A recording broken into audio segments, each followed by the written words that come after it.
அனைவருக்கும் வணக்கம். நம்முடைய லாஜிக்கல் ட்ரேட்ஸ் கப் சேனல்ல சப்ஸ்கிரைப் பண்ணிருக்கக்கூடிய அனைத்து நண்பர்களுக்கும் நன்றி.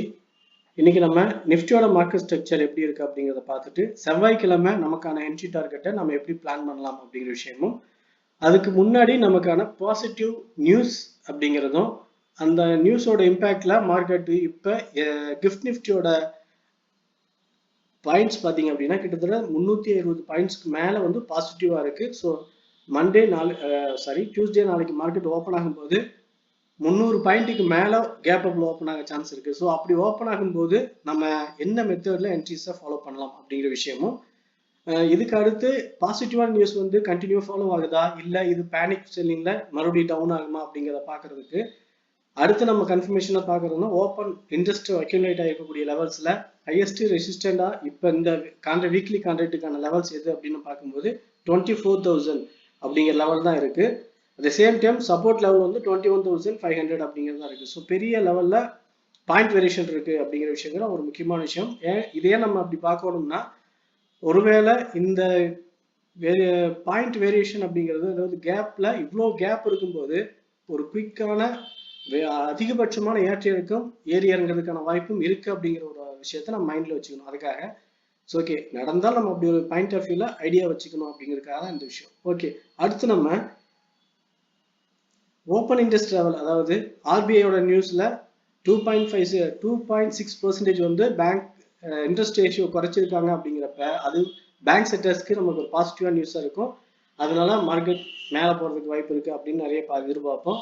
அது மட்டும் இல்லாம சைனாவை தவிர மற்ற நாடுகளுக்கு ட்ரேட் வார் அப்படின்னு நடத்திட்டு இருக்கிற ட்ரம்ப்போட கடுபிடியும் ட்ரேடும், அதாவது வரியும் பார்த்தீங்கன்னா நமக்கு கம்மியா இருக்கு. அதாவது மற்ற நாடுகளை கம்பேர் பண்ணும்போது இந்தியாவுக்கு கம்மி அப்படிங்கிறப்ப இது இந்தியாவுக்கான இன்வெஸ்ட்மெண்ட் ஆப்பர்ச்சுனிட்டிஸ் அதிகப்படுத்தும் அப்படிங்கிற மாதிரியான ஒரு பேசிக் நியூஸும் இருக்கு. இது மட்டும் இல்லாம அடிக்கடி இந்த மாதிரியான நிறைய நியூஸ்கள் வந்துகிட்டே இருக்கும். அப்படின்னா எல்லாமே நம்ம ப்ரீவியஸ் வீடியோஸ் சொல்லியிருக்கிறது எல்லாமே நமக்கு சார்ட்ல இம்பாக்ட் ஆகும் அப்படின்னு நம்ம பார்த்துருக்கோம். ஸோ சார்ட்ல இம்பாக்ட் ஆகும்போது நம்ம எப்படி ரியாக்ட் ஆகணும் அதுதான் இப்போ நம்ம பார்க்க போறோம். ஸோ நியூஸ் அப்படிங்கிறது கண்டினியூவா நம்ம இவ்வளவு நியூஸ் பாசிட்டிவும் நெகட்டிவும் வந்துட்டு இருக்கு நம்ம பார்க்குறோம். ஸோ அதை தாண்டி சார்ட்ல நமக்கான சப்போர்ட் ரெசிஸ்டன்ஸ் எப்படி ஃபார்ம் ஆயிருக்கு, இந்த லெவல்ஸ்ல மார்க்கெட் ஸ்ட்ரக்சர் எப்படி மாறலாம், எப்படி அமையும், நமக்கான என்ட்ரிஸ்ட நம்ம எப்படி சேஃபா எடுக்கலாம் அப்படிங்கிறத நம்ம பார்ப்போம். ஸோ நிஃப்டியில நம்மளுடைய பாயிண்ட் ஆஃப் வியூ மார்க்கெட் இப்போ 300 பாயிண்ட்ஸ் கிஃப்ட் நிஃப்டியோட இன்டிமேஷன் படி நமக்கு ஒரு 300 பாயிண்ட்டுக்கு மேலே கேப் அப் ஓப்பன் ஆகுது அப்படின்னு வச்சுக்கிட்டாலும், ஸோ எக்ஸாக்டா 23,300 அப்படின்ற லெவல்ல இருந்து 24,000 அதாவது 23,900 வரைக்கும் பார்த்தீங்க அப்படின்னா ஒரு ரேஞ்ச் வியூ அப்படின்னு நம்ம இங்க பார்த்துருக்கோம்.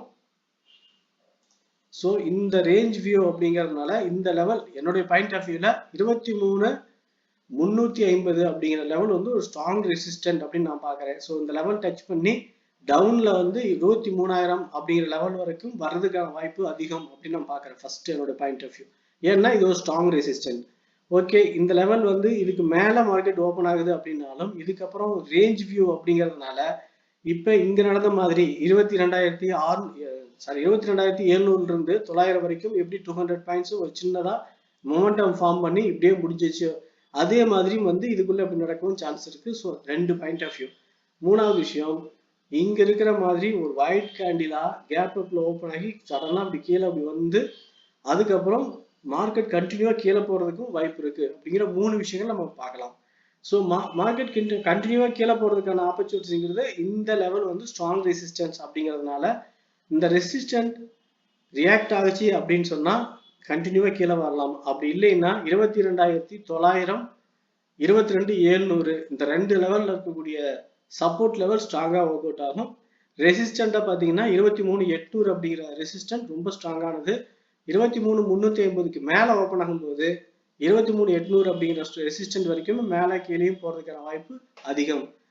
இது ஒரு ரேஞ்ச் வியூ அப்படின்னு இருக்கலாம். ஆனா இந்த 22,300 அப்படிங்கிற லெவலுக்கு 350 லெவலுக்கு மேல மார்க்கெட் போகாம ஒரு ஸ்ட்ராங் ரெட் கேண்டிலா க்ளோசிங் இருந்தது அப்படின்னா ஒரு 15 மினிட்ஸ் கேண்டில்ல அதுக்கப்புறம் நமக்கு சப்போர்ட் லெவலா 22,900 வரைக்கும் வந்துட்டு அதுக்கு மேலேயும் கீழேயும் போறதுக்கு வாய்ப்பு இருக்கு அப்படிங்கிறது நம்ம மைண்ட்ல வச்சுக்கலாம். ஸோ 3 கேட்டகிரியா நம்மளுடைய ட்ரேடிங் பிளானை நம்ம வச்சுக்கலாம். ஸோ மார்க்கெட் ரெசிஸ்டன்ட் டச் பண்ணும்போது கன்ஃபர்மேஷன் கிடைச்சா புட் ஆப்ஷன் எடுத்து கீழே டவுனுக்கு போகலாம்.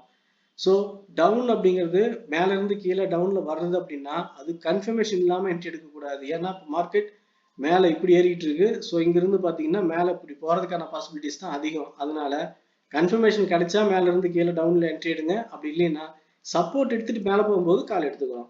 அதாவது 22 900 958 23 இந்த லெவல்ல வந்து டச் பண்ணிட்டு இங்க சப்போர்ட் எடுத்து மேல போகும்போது நமக்கு இங்க இருந்து ஒரு 300 பாயிண்ட்ஸ் டார்கெட் மேல வச்சுக்கலாம். எது வரைக்கும்னா 23 300 அல்லது 400 இந்த லெவல் வச்சுக்கலாம். இந்த லெவலுக்கு மேல மார்க்கெட் போகணும்னா ஒரு ரேஞ்ச் மூவ் இருக்கு. அதனால இங்க டைம் டிகே வந்து ஈஸியா முடியும். ஸோ டைம் டிகேவால நமக்கு வேல்யூ குறையும் அப்படிங்கிறதுனால இந்த இடத்துக்கு நம்ம ஹோல்டிங்கை நம்ம அவாய்ட் பண்றது நல்லது அப்படின்னு நான் பாக்குறேன். ஓகே ஃப்ரெண்ட்ஸ், நிஃப்டியை பொறுத்த வரைக்கும் கேப் அப் ஓப்பன் ஆனாலும் சப்போர்ட் பை அப்படிங்கிற பிளான் தான் என்னுடைய பாயிண்ட் ஆஃப் வியூ. இப்போதைக்கு சேஃப் அப்படின்னு நான் நினைக்கிறது. ரெசிஸ்டன்ஸ் செல் அப்படிங்கிறது கன்ஃபர்மேஷன் பிளான் பண்ணி எடுங்க. நம்ம கன்ஃபர்மேஷன் பிளான் பண்ணி டெலிகிராம்ல போஸ்ட் பண்ணுவோம். ஸோ அது தேவைப்படக்கூடிய நண்பர்கள் டெலிகிராம் பார்த்து கன்ஃபார்ம் பண்ணிக்குவாங்க. ஓகே ஃப்ரெண்ட்ஸ், நிஃப்டியை பொறுத்த வரைக்கும் மார்க்கெட் நாளைக்கு எப்படி நடக்க வாய்ப்பு இருக்கு அப்படிங்கிற விஷயத்த என்னோட பாயிண்ட் ஆஃப் வியூ நான் சொல்லியிருக்கேன். இந்த வியூ பிடிச்சிருந்தா லைக் பண்ணுங்க, உங்க ஃப்ரெண்ட்ஸ் சர்க்கிள் ஷேர் பண்ணி சப்போர்ட் பண்ணுங்க. ஒப்பீனியன் எதுவாக இருந்தாலும் கமெண்ட் சொல்லுங்க. ஓகே ஃப்ரெண்ட்ஸ், தேங்க்யூ ஃபார் வாட்சிங்.